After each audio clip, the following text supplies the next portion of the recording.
Hola, ¿qué tal? ¿Cómo le va? Me da gusto volverlo a encontrar aquí en Ruta 44.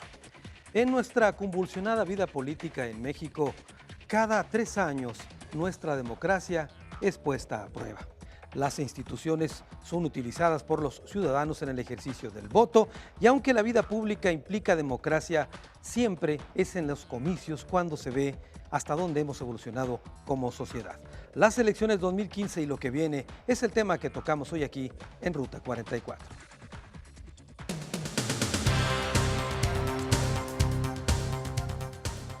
Con modificaciones a la estructura del organismo electoral local, el proceso electoral 2014-2015 ha iniciado a partir del mes de octubre. En Jalisco se renovarán 125 presidencias municipales para el periodo del 1 de octubre del 2015 hasta el 30 de septiembre del 2018. 39 diputados que integrarán la 61 legislatura para el periodo del 1 de noviembre del 2015 hasta el 31 de octubre del 2018. Para esta elección, el Instituto Electoral y de Participación Ciudadana contará con un presupuesto de 1.035 millones de pesos. Los partidos políticos tendrán 331.7 millones de pesos como prerrogativas, en tanto que para los candidatos independientes habrá 745.000 pesos.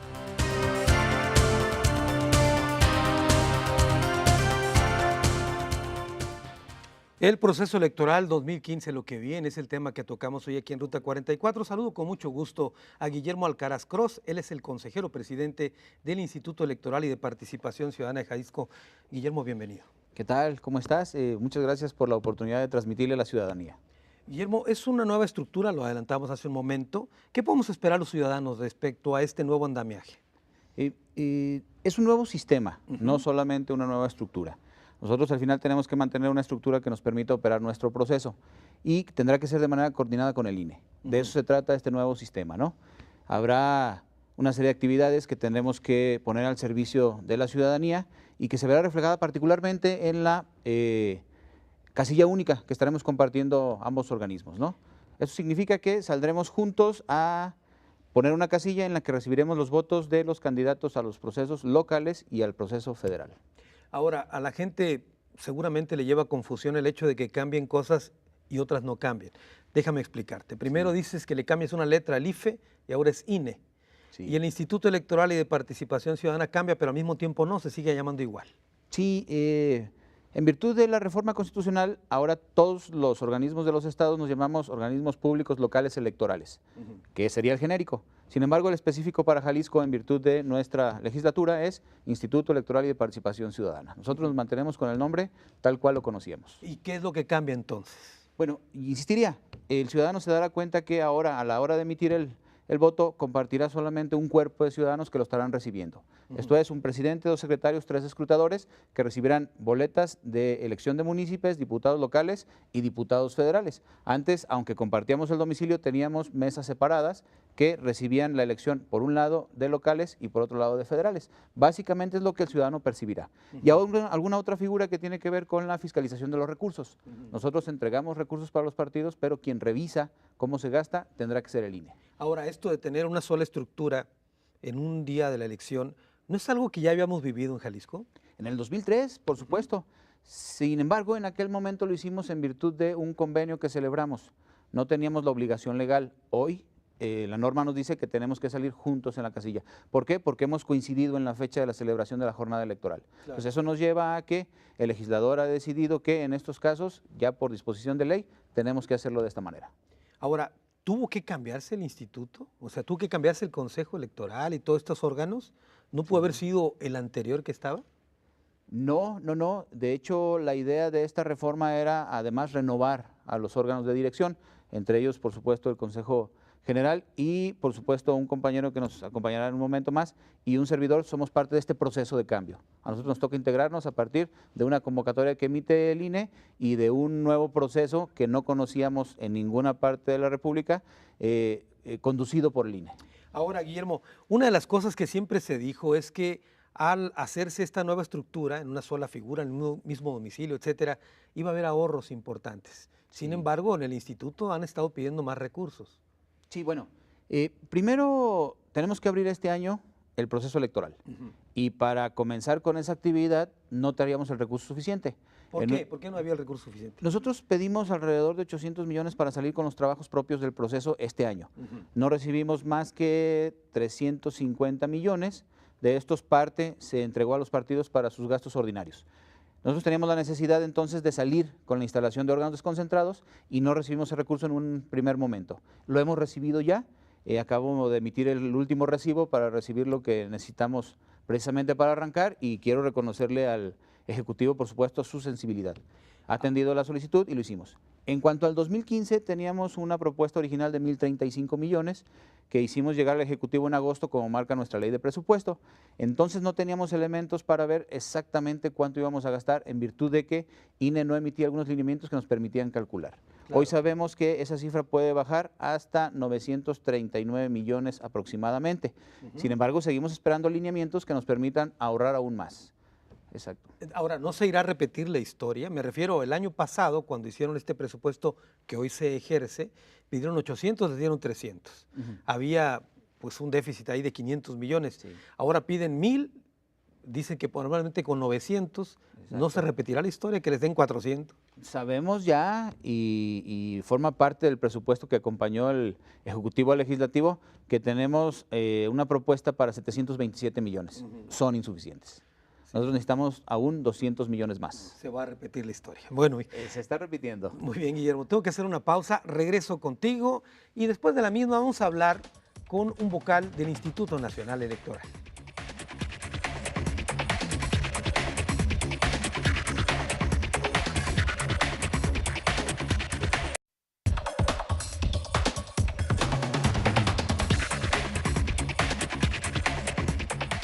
Por muchos años el gobierno federal fue juez y parte, es decir, administraba los órganos electorales y calificaba su propia elección.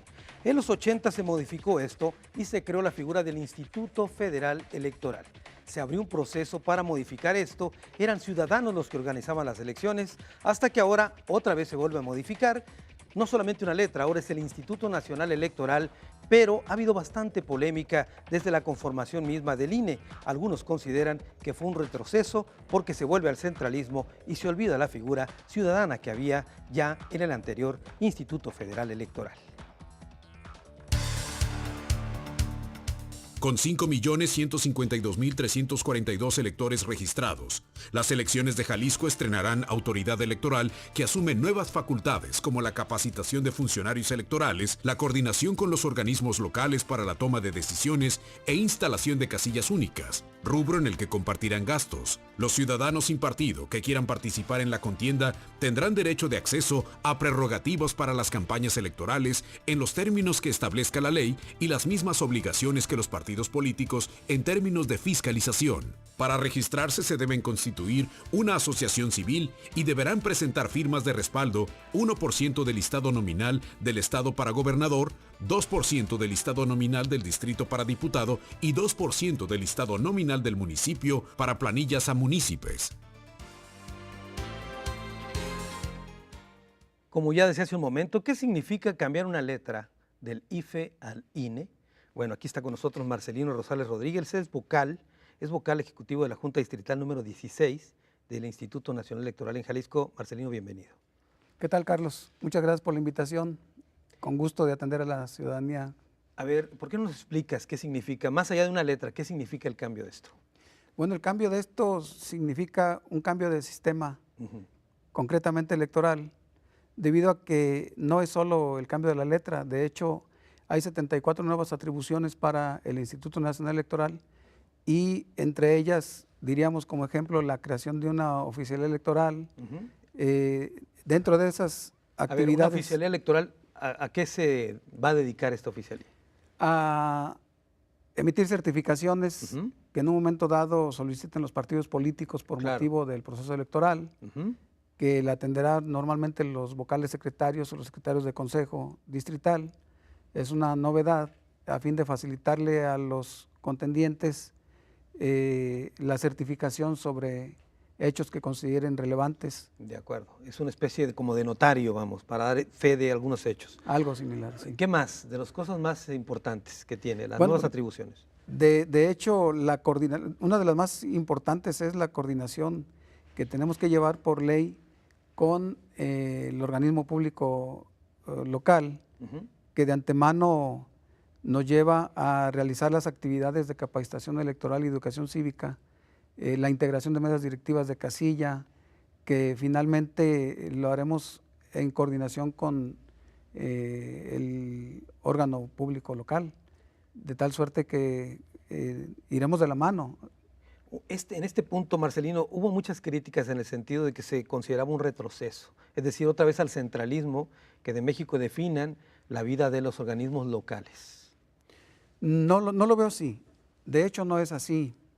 La ley nos obliga a ir coordinados, pero necesariamente la competencia local recae en el organismo público local, en el Instituto Electoral y de Participación Ciudadana, y el Instituto Nacional Electoral, con sus funciones bien establecidas, y de hecho es un acompañamiento. No hay una actividad, diríamos, superior al Instituto Electoral y de Participación Ciudadana. Simple y sencillamente la Ley General de Instituciones y Procedimientos Electorales nos obliga a llevarlo así, mas sin embargo la autonomía de sus labores, sus actividades, sus votaciones están reglamentadas en su... Va a tener su vida propia. Va a tener su vida propia. De hecho, este es un nuevo esquema que desde luego no es nuevo para nosotros, en el sentido, como ya se comentaba, que ya se llevó en 2003, entonces va a ser casilla única.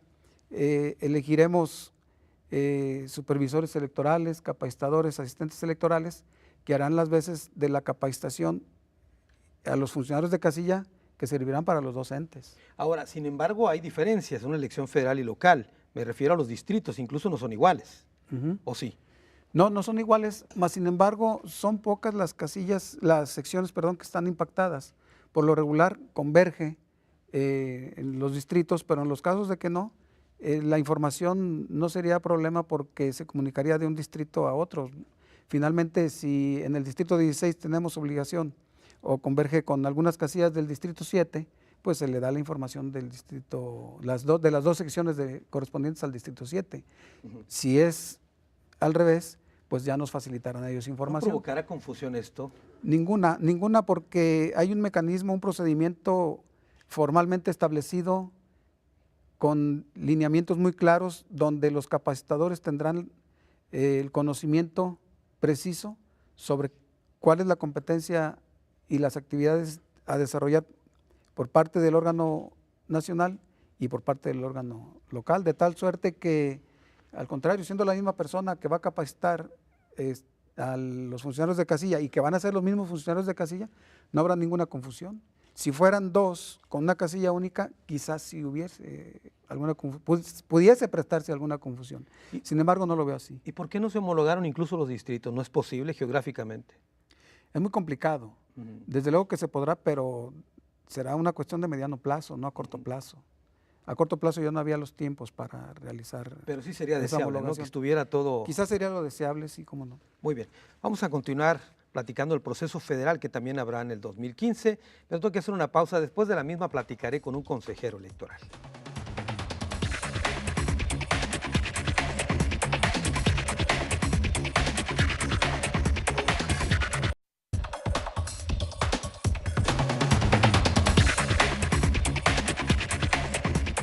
Además del estreno de nuevas figuras electorales en las elecciones del 2015, habrá dos elementos muy interesantes que van a llamar mucho la atención. Me refiero a la posibilidad de que haya reelección en el caso de alcaldes y diputados y también la figura de candidaturas independientes. ¿Cuáles son los requisitos para que sean candidatos independientes? ¿Y cuáles son las condiciones para que alguien pueda aspirar a ser reelecto en un cargo de elección popular? Vamos a abundar sobre este tema aquí en Ruta 44.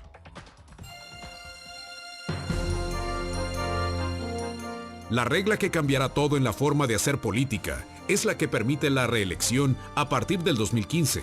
Las y los diputados al Congreso de Jalisco podrán ser reelectos hasta por 3 periodos más, 9 años más después de su elección. Es decir, tendrán la posibilidad de ocupar el cargo hasta por 12 años, con la única condición que sea por el mismo partido político.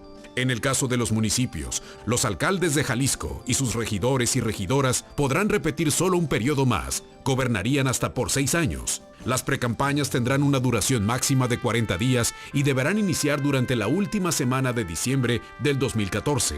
Las campañas tendrán una duración máxima de 60 días y deberán iniciar al día siguiente del registro formal de los candidatos, debiendo concluir 3 días antes del día de la jornada electoral. Ahí tiene usted candidaturas independientes y reelección. Son dos elementos que le ponen sabor a estas elecciones del 2015. Saludo con mucho gusto a Mario Ramos González. Él es consejero electoral del Instituto Electoral. Mario, bienvenido. Gracias, Carlos. Un saludo al auditorio. Déjeme decirle que me da mucho gusto saludar a Mario porque es gente de casa. Así lo sentimos por aquí en el canal.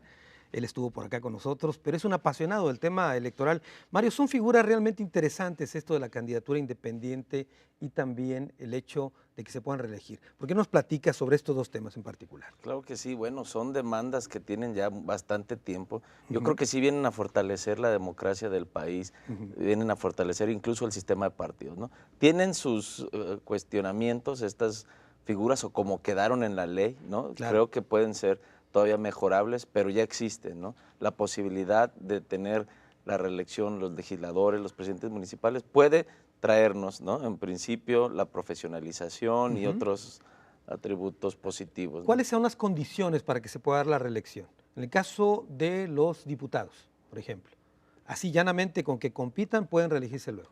Claro que sí, y como lo decía el corte, ¿no? Hasta por 4 periodos, o podrían estar 12 años, ¿no? 3 periodos más, ¿no? Tienen que ser por el mismo partido político. Claro. Y, bueno, buscar la reelección. Que eso es un candado ya de por sí, ¿no? Que tiene que ser por el mismo partido, porque luego hay quienes se brincan a otro partido. Ahora, tú decías que es algo muy importante porque la ciudadanía podrá reconocer o castigar a un mal elemento. Claro, Carlos, recordar que en nuestro sistema durante muchos años los diputados no regresaban con los electores, ¿no? Hay muchos ciudadanos que no conocen en este momento quién es su diputado. La reelección tiene eso de positivo, ¿no? Que obliga, condiciona, ¿no? A que el legislador, con el afán de buscar la reelección y de regresar a pedir el voto a los ciudadanos, pues deberá tener una comunicación permanente, un acercamiento con el ciudadano. Eso tiene de positivo, ¿no? También creo que puede traer de positivo la profesionalización, el hecho de que un legislador continúe en el cargo, puede aumentar su conocimiento sobre los temas, sobre la problemática y también trabajar alternativas de solución a mediano y largo plazo, ¿no? Eso como aspectos positivos. Claro. Ahora, en el caso de los alcaldes, solamente se pueden reelegir una vez. ¿Por qué solo una vez? Bueno, en este momento la legislación en nuestro estado quedó así, ¿no? Tal vez el legislador no quiso todavía ir más allá, ¿no? La Constitución lo permitiría, ¿no? O está la posibilidad para ampliar el periodo. Yo creo que pues estará como un periodo de prueba, ¿no? Hasta 6 años podrán estar los presidentes municipales, también con estas ventajas, pero habría que decir, también puede tener un aspecto que tendrá que analizarse, el ciudadano estar muy al pendiente de la actuación de los presidentes municipales, ¿no? Claro, y la otra figura interesante que adelantábamos, las candidaturas independientes. Hay una serie de candados puestos también para que alguien pueda acceder a ser candidato independiente, ¿no? Sí, bueno, de entrada tienen un tope de gastos de campaña, como los partidos muy reducido. Reducido, financiamiento público es también reducido, ¿no? Participan solo de una pequeña porción del financiamiento público que está destinado a partidos políticos, pero creo que más allá de esos candados, el que exista la posibilidad de que ciudadanos que no simpatizan con un partido político ya ahora tienen la oportunidad, ¿no? de contender por en una candidatura ciudadana. Pero no son demasiados los requisitos que se están poniendo, Mario. Yo sé que no lo hiciste tú, pues, que lo hicieron los diputados, pero ¿no consideras que son demasiados? ¿Por qué no nos platicas qué tienen que presentar ellos para poder registrarse? Mira, bueno, de momento tienen que presentar una solicitud ante el instituto de su intención de participar, ¿no? Y después ir a un proceso de recabar firmas, ¿no? Hay un porcentaje de firmas de acuerdo a lo que buscan. En el caso de los presidentes municipales y los diputados, tendrán que obtener el 2% de firmas de la lista nominal y también con un candado que estas firmas se deben recabar en el 50% o en la mitad, mejor dicho, de las secciones electorales del municipio o del distrito. A ver, para ir ejemplificando y que a la gente le quede claro este tema, el 2% de la lista nominal en un municipio como Zapopan, por estar más cercano, ¿cómo cuánto sería? Son, si mal no recuerdo, como 800,000 electores, ¿no? El 2% que serían 40,000 firmas tendrían que no, acreditar. No, 16,000 firmas, ¿no? 16,000 firmas. Eso lo tienen que acreditar. Eso lo tendría que acreditar, ¿no? Clave de elector, copia de la credencial y pasa un proceso de revisión por parte del instituto de que estas firmas y estos apoyos que tiene la precandidatura son correctas, ¿no? Bueno, vamos a continuar platicando contigo, Mario, sobre estos temas y otros más. Bueno, hemos escuchado la opinión de 3 conocedores de este campo de las elecciones. Después de nuestra pausa, nuestro tradicional cruce de caminos aquí en Ruta 44.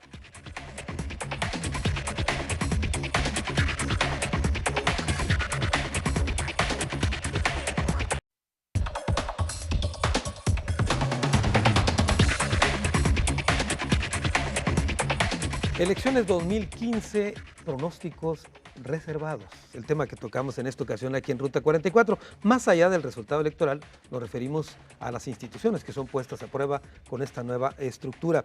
Guillermo Alcaraz Cross, a reserva que quieras comentar algo más de lo que hablamos de candidaturas independientes, me gustaría que habláramos también del calendario electoral que ya inició. Sí, y tendré que tocar las candidaturas independientes porque al final quienes pretenden ser candidatos independientes tienen que sujetarse en una primera parte a un calendario diferente al de los candidatos de los partidos. De acuerdo. Nosotros comenzamos nuestro proceso publicando nuestra convocatoria el día 7 de octubre. A partir de ahí nosotros comenzamos con una serie de actos preparatorios que la propia institución desarrolla, como la instalación de los consejos distritales que próximamente estarán dándose. Y los partidos tendrán que seguir también sus procesos. Dentro de estos vienen las precampañas que comienzan el día 28 de noviembre. 28 de noviembre. Sí, ellos tendrán que desarrollar durante 40 días, en los plazos que ellos mismos decidan, los procesos internos de elección. Una vez que ellos alcanzan a elegir a quienes serán sus candidatos, se acercan al instituto, nos solicitan el registro, que será alrededor de los primeros días de abril, y una vez registrados comienzan las campañas electorales. Esta es la ruta de los partidos políticos. La ruta de los candidatos independientes es, tendremos que publicar una convocatoria la segunda semana de diciembre para que todo el ciudadano que pretenda utilizar esta vía para ser candidato nos avise que lo hará. Y el aviso tendrá que ser entregado en la tercera semana de diciembre. Junto con el aviso tendrá que entregarnos un acta constitutiva de una AC, a través de la cual administrarán los recursos, y tendrán que entregarnos una alta ante Hacienda, a través del sistema de administración tributaria. Una vez reunidos estos requisitos, nosotros recibimos el aviso y les damos la oportunidad de comenzar a recibir ese apoyo ciudadano que hace rato refería el consejero Mario Ramos.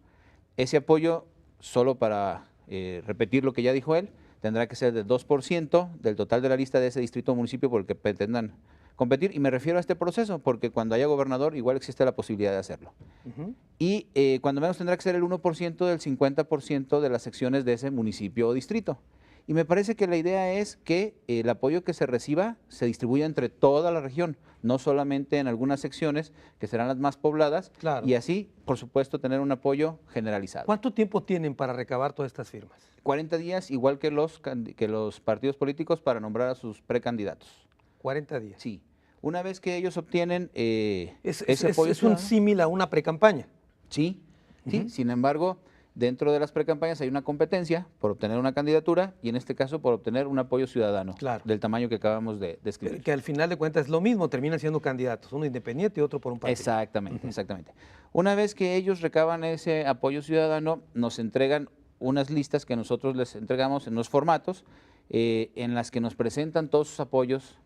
Nosotros las hacemos llegar al INE a través del Registro Federal de Electores para que ellos nos digan que las personas que están apoyando forman parte de ese distrito o municipio, que se encuentran dentro del padrón electoral y que no son ciudadanos que están ofreciendo el apoyo a diferentes candidatos o de manera repetida. Una vez que se hace esta depuración, nos dictamina el INE y nos dice, ¿sabes qué? Efectivamente, cumple con el apoyo, no cumple con el apoyo. Ahora, habrá candados muy firmes, porque en el pasado se dio gente que creaba partidos con asambleas realizadas en una casa de Infonavit con 800 personas, por ejemplo, ¿no? Sí, que no es el caso, ¿eh? Al final ellos nos entregan en ese formato que les entregamos una relación de firmas y nosotros solamente la remitimos al INE. No es como esas asambleas que al final eran certificadas por alguna persona sin cumplir el requisito que debería. Acá no, nos entregan las firmas, nosotros las cedemos al INE, quienes hacen esa revisión, hacen un cotejo de firmas y nos dictaminan sobre el cumplimiento del requisito o no, el apoyo que se debe de recibir. Una vez que tengamos este dato, si se obtuvo el apoyo que dice la ley, comenzamos un proceso de registro con ellos que ya forma parte de los tiempos de los partidos políticos. Claro. Ya es un término común que tendrán que llevar a buen fin 3 días antes de la jornada electoral. En una competencia, en igualdad de circunstancias, casi. Claro. Llegan 3 días antes, cierran sus procesos y viene la jornada electoral. Muy bien, Marcelino Rosales, aquí es donde empieza lo que tú decías hace un momento, esta vinculación en el órgano local con el órgano federal. Por ejemplo, la supervisión de los requisitos para candidaturas independientes. Bueno, más que supervisión, es una revisión, ¿no? Es una revisión de, como comenta aquí Guillermo, es una revisión de que las firmas sean auténticas y que sí corresponden al ciudadano. Y de hecho no hay forma de duplicidad porque está sistematizado. Todo el listado nominal de electores está sistematizado de tal suerte de que solo hay una credencial, un ciudadano, y la firma ya viene ahí registrada. Por lo regular, la firma es idéntica a la que plasmaron en su credencial, de tal suerte que el INE tiene la facilidad, el procedimiento, la estructura, todo para hacer una revisión y cotejar precisa para cotejar la correspondencia de las firmas. Entonces no habría ningún problema. En el caso del calendario electoral que hablaba hace un momento Guillermo, no es distinto al del INE a nivel federal. No es distinto. La realidad es de que es muy similar. Son 60 días para las campañas de diputados federales y para el caso de las precampañas son 40 días. Entonces, 40 días, es lo mismo. Similar, sí, es lo mismo. Aquí más bien será cuestión, dependiendo de los acuerdos que emita el Instituto Nacional y el Instituto Electoral y de Participación Ciudadana, lo que nos daría la diferencia de la etapa de intercampañas, ¿no? Nada más, que es donde no se hace campaña una vez que terminaron las precampañas y que entra el registro de candidaturas. Ahorita voy a regresar con los dos para preguntarles sobre el asunto de los adelantaditos que andan ya poniendo espectaculares en la ciudad, pero quisiera preguntarte, Mario Ramos, habíamos empezado a hablar de candidaturas independientes. ¿Te quedó algo más sobre este tema? No, creo que ya quedó muy claro ahorita que lo exponía el presidente, las etapas, ¿no? ¿Cuál es el papel de un consejero electoral? Ya sabemos de la autoridad, aquí están 2 integrantes de la misma, pero un consejero, ¿cuál es su papel? ¿Qué hace un consejero? Sí, bueno, tenemos como máximo órgano de gobierno del Instituto Electoral un órgano colegiado que acompaña el trabajo de una estructura ejecutiva, operativa, ¿no? Nosotros aprobamos, en principio te diría eso, aprobamos las medidas, las acciones que toma esta parte ejecutiva, ¿no? Sesionamos también en comisiones, dividimos nuestro trabajo en comisiones donde analizamos los temas, ¿no? Los estudiamos, hay diferentes comisiones de prerrogativas, de participación ciudadana, de quejas, en fin, hay varias comisiones. Entonces, pues se distribuye el trabajo, ¿no? De manera equitativa entre comisión y los consejeros. Tenemos nuestras sesiones ordinarias, extraordinarias, y bueno, revisamos, vigilamos, participamos, ¿no?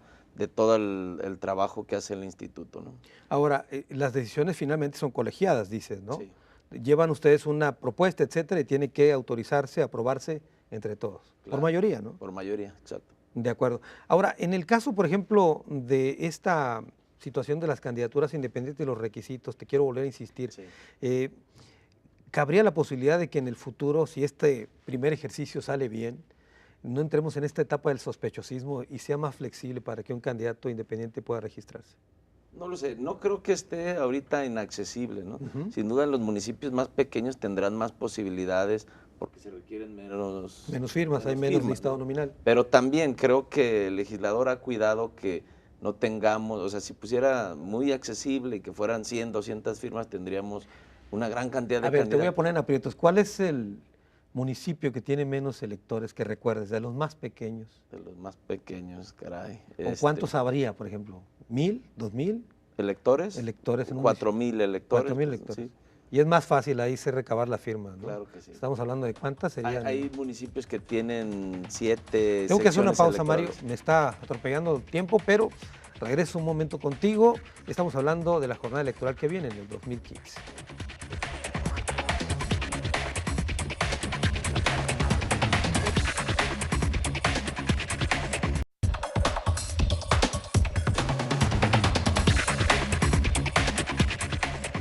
Elecciones 2015 es el tema que estamos tocando en esta ocasión aquí en Ruta 44. Guillermo Alcaraz Cross, te quiero preguntar, en el pasado reciente hubo mucha polémica respecto a la aparición de espectaculares por la ciudad con fórmulas un tanto tramposas para posicionar personajes. ¿Qué van a hacer ante este tipo de situaciones?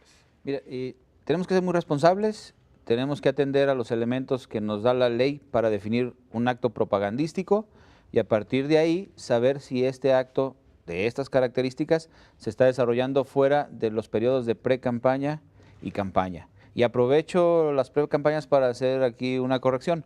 Hace un momento dije que era el 28 de noviembre, son hasta el 28 de diciembre. 28 de diciembre, inicio de pre-campaña. Sí, los elementos que la ley le da a estas conductas son la promoción personal para una candidatura en particular y la solicitud expresa al voto.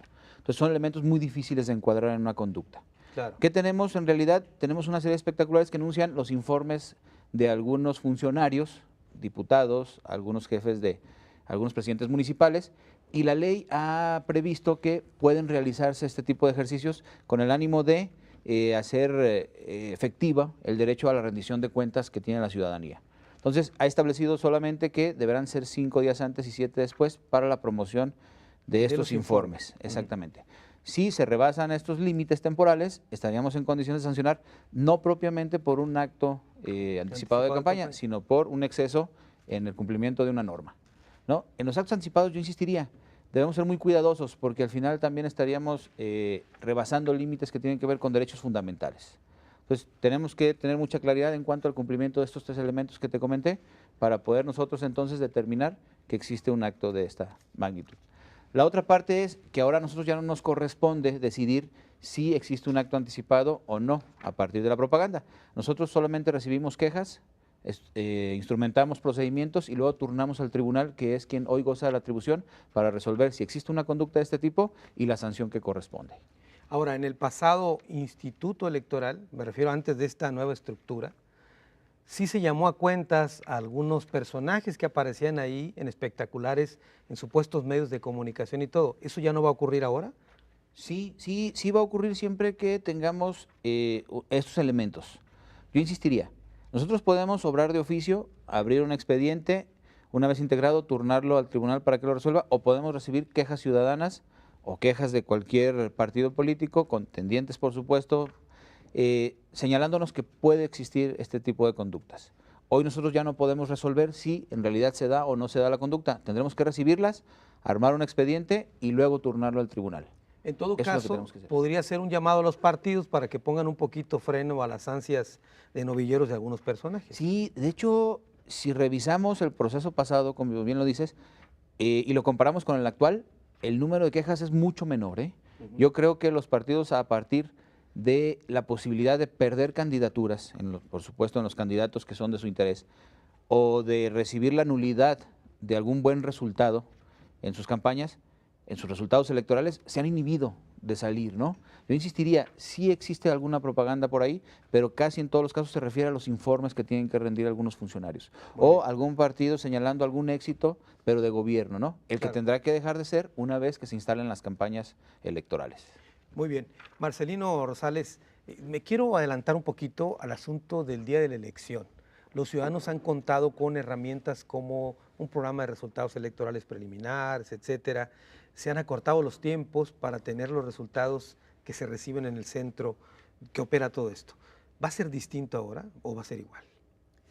No, va a ser similar. El detalle es que se tienen conteos rápidos, que esos, desde luego, el Instituto Nacional Electoral tiene un programa donde selecciona una muestra de casillas y a través de los asistentes electorales se dan los resultados, que de alguna forma la autoridad electoral a nivel nacional establece una hora para dar a conocer esa tendencia.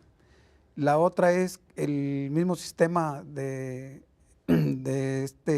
PREP, el llamado PREP, Programa de Resultados Electorales Preliminares, donde una de las novedades ha sido ya el escaneo de las actas y que inmediatamente de que se escanean está en la intranet, en el internet, de tal suerte que cualquier ciudadano puede meterse a internet y observa los resultados. Ahora te pregunto, hace poco escuché, leí incluso que el Instituto Nacional Electoral no tenía considerado utilizar la urna electrónica que tiene Jalisco. ¿Por qué no? De momento no, porque siento que falta socializar todavía a nivel nacional. Considero que todavía hace falta un convencimiento, diríamos, si no total, mayoritario de los contendientes. Sin embargo, yo en lo personal soy un convencido de que Jalisco está en posibilidades, o estaba en posibilidades de poder implementar la urna electrónica. Pero entonces, ¿qué pasó, Marcelino? Estamos hablando de casi 40 millones de pesos de inversión que está en una bodega. ¿Cómo explicarle a la gente que nos está viendo, que se compró ese equipo y no se va a usar? No, desde luego que el Instituto Electoral y de Participación Ciudadana lo ha utilizado. Y de hecho, hace un mes, 2 meses, los utilizaron también los equipos. O sea, de que estén ahí embodegados, no se me hace. Pero no se compraron para hacer ese tipo de consultas, se compraron para las elecciones. Bueno, es que considero también que no se trata también de llevarlo como ocurrencia, no es una cuestión sistemática que implica algo más que ver si está un porcentaje de urnas electrónicas en bodega o compradas. Claro. Habría que complementar todo el equipo, todos los equipos. En lugar de guardarla, había que comprar más. Mario Ramos, tú conoces el tema del asunto de la urna electrónica. Bueno, yo quisiera aquí comentar que la reforma electoral a nivel nacional no fue pensada solo en Jalisco, ¿no? Habrá que decir que en el Instituto Electoral hay muchas innovaciones, hay muchos procesos, procedimientos que se están haciendo de una manera adecuada, incluso innovación como el de la urna electrónica. La idea del legislador al hacer esta reforma, y comentan, era estandarizar, mejorar, ¿no? Algunos institutos locales en algunos estados tenían un rezago, no tenían el nivel que el IFE, ahora INE, manejaba. Claro. Nosotros en algunos temas incluso habíamos avanzado, ¿no? Creo que también es un proceso gradual, como se dio aquí en Jalisco, que esté en la legislación, que se contemple, ¿no?, la posibilidad de recibir el voto a través de este instrumento. Para nosotros es lamentable, ¿no?, que ahora no podamos utilizarla, y creemos, estamos confiados que posteriormente se puede aceptar. Incluso no es un asunto del INE, ¿no?, es del legislador que no incluyó en la ley la posibilidad de que se pueda recibir el voto. De acuerdo. Ahora, cuando dices estandarizar los organismos locales en una sola estructura, en una sola cobija, vamos, debió haber sido al revés, ¿no? Es decir, tratar de incorporar, aunque sea gradualmente, como dice Marcelino, la figura de la urna electrónica, aunque sea por parte. Sí, y fíjate, un ejemplo, Carlos, hay en algunos institutos, sabemos que en algunos estados los institutos no tenían algunos procedimientos, por ejemplo, el de la fiscalización, claro, no se llevaba con el mismo rigor que se tiene en el INE o que teníamos aquí en Jalisco. Incluso algunos institutos carecían de un órgano que fiscalizara, claro, los recursos que entregaban a los partidos políticos. Entonces, esa idea de estandarizar, ¿no?, de que en toda la República se realicen y se organicen las elecciones con los mismos criterios de calidad, ¿no? Muy bien, tengo que hacer otra pausa, es la última, y regresamos a las conclusiones del programa.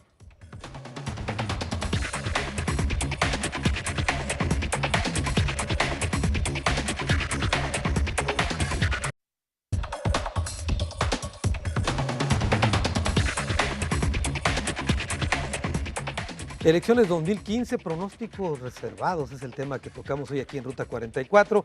Estamos llegando a la parte final, vamos a pasar a las conclusiones con cada uno de ustedes, pero yo les hago una pregunta a todos. Empezamos contigo, Guillermo. Claro. ¿Por qué la gente que nos está viendo puede confiar en que el proceso electoral que viene va a ser creíble, incluso con esta nueva estructura que hoy se pone en marcha? La gente puede confiar en que los procesos electorales son creíbles porque ya existe una tradición en cuanto al buen resultado y las buenas cuentas que entregan los institutos, cuando menos el nacional, antecedido por el IFE, y el Instituto Electoral y de Participación Ciudadana, antecedido por un consejo, luego por un instituto electoral, y hoy como lo que somos.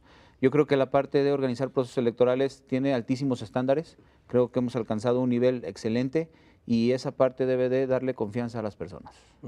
¿Algo más que quisieras concluir sobre el tema? que este proceso que viene, por supuesto, presenta particularidades que en el caso de Jalisco serán superadas, porque nosotros tenemos ya la oportunidad, tuvimos la oportunidad de llevar a cabo un proceso de ensayo y error.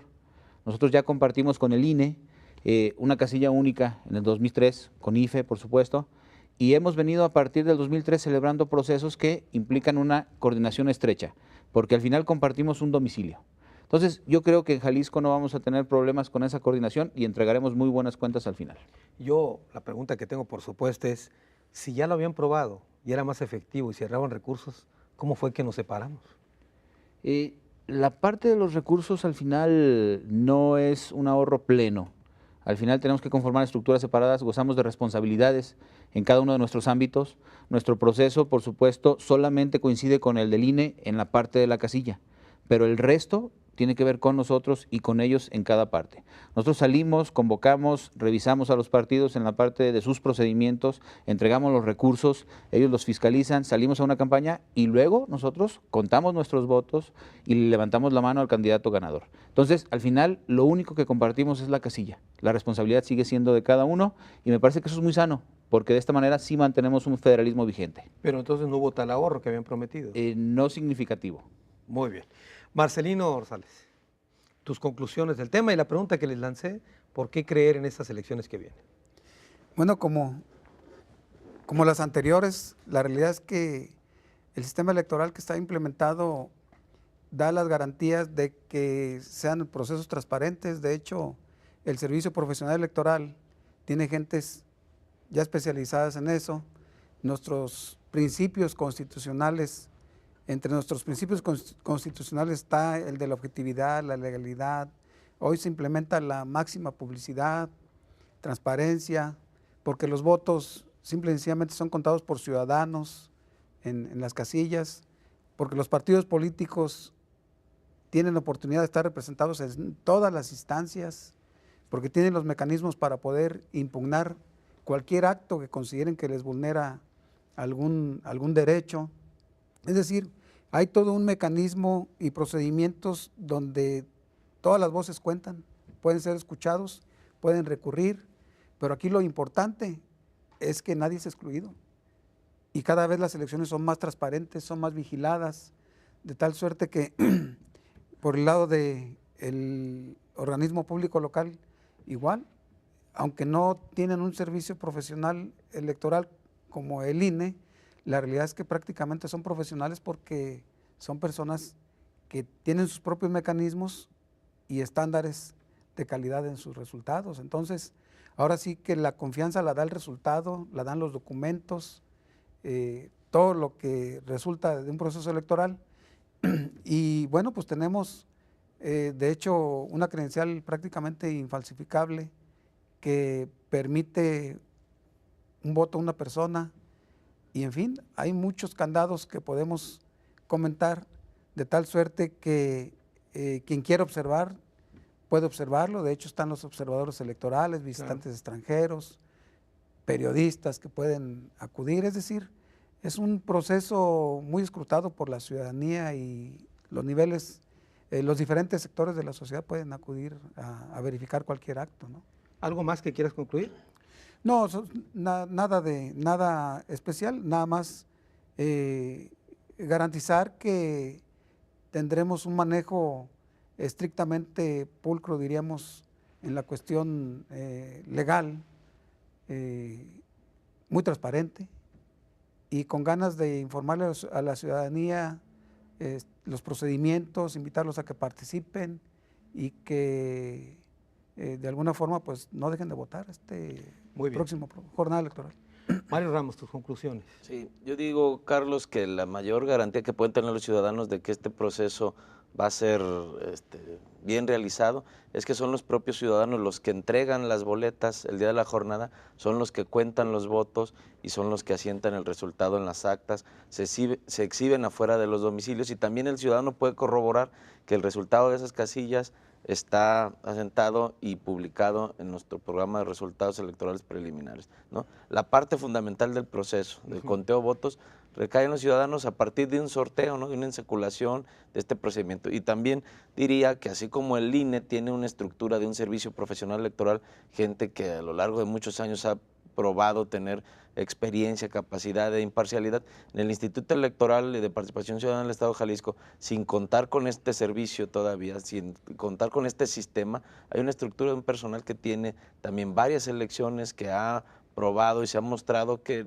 no ha habido impugnaciones mayores, ¿no? Que pongan en entredicho la actuación de este personal que es profesional, ¿no? Entonces, creo que hay o pueden existir algunas situaciones ajenas a los organismos institucionales que sí debemos estar al pendiente, ¿no? Los gobiernos que no caigan en la tentación de utilizar los programas, los recursos públicos, etcétera, pero eso está fuera del alcance de la organización de la elección, ¿no? Que recae, repito, gran parte en los ciudadanos. Ahora, tú mismo decías hace un momento, Mario, el asunto de que los ciudadanos intervienen en este proceso y todo, pero yo te quiero preguntar, a la luz de otros procesos electorales, cuando se ha querido meter mano, cuando los gobiernos han destinado recursos y todo eso, ¿toda esa experiencia anterior se ha tomado en cuenta para garantizar este proceso que viene? Yo creo que sí, que todas las reformas electorales han ido modificando, han ido adaptándose, adecuando a partir de las situaciones que surgen en cada elección, ¿no? Por ejemplo, en las últimas reformas se ha puesto el acento en buscar la equidad, ¿no? La equidad, que no haya algún competidor que tenga ventajas sobre los otros, ¿no? Y las reformas han sido así. El asunto de la prohibición y contratación de espacios en publicidades de radio y televisión, bueno, surgió también a partir de que algunos contendientes tenían más posibilidad de adquirir. Entonces, creo que las reformas han ido atendiendo aquellas situaciones que surgen extrañas, anómalas, ¿no? Por parte de algún contendiente. Pero sí diría que hay que distinguir y diferenciar la actuación de los organismos electorales del papel o la actuación de los candidatos o partidos políticos, ¿no? Muy bien, me parece que tú has mencionado 2 o 3 puntos que se nos pasaron tocar, el tema de la equidad en los espacios de medios de comunicación, sí, el asunto de género, sí, de las candidaturas, 50-50. 50-50, yo creo que voy a tener que invitarlos para que vengan en otra ocasión y seguimos hablando del tema porque es bastante amplio. Claro. Por lo pronto, muchas gracias, Guillermo. Gracias a ti. Muchas gracias, Marcelino, y gracias, Mario. Gracias, Carlos. Bueno, hemos tenido un primer acercamiento con las autoridades electorales que van a llevar el proceso tanto local y federal el próximo año 2015. Hemos escuchado también que ya se han establecido algunos criterios, incluso candados, para que todo marche bien. La verdad es que la verdadera prueba va a ser cuando empiece formalmente el proceso electoral de la petición del voto, cuando estén las campañas y antes la vigilancia correcta de lo que hacen los partidos, tanto en sus precampañas, pero yo diría también tener mucho cuidado con respecto a aquellos anticipados que están tratando de posicionarse para encontrar, digamos, una mejor aceptación de parte de la ciudadanía. Son situaciones que vamos a estar vigilando e insisto, el verdadero proceso, la verdadera prueba vendrá en las elecciones del 2015 y estaremos atentos a revisarlas, a ver si fue efectivamente una prueba superada. Estaremos atentos y revisaremos a ver si siguieron efectivamente el camino correcto. Hasta la próxima.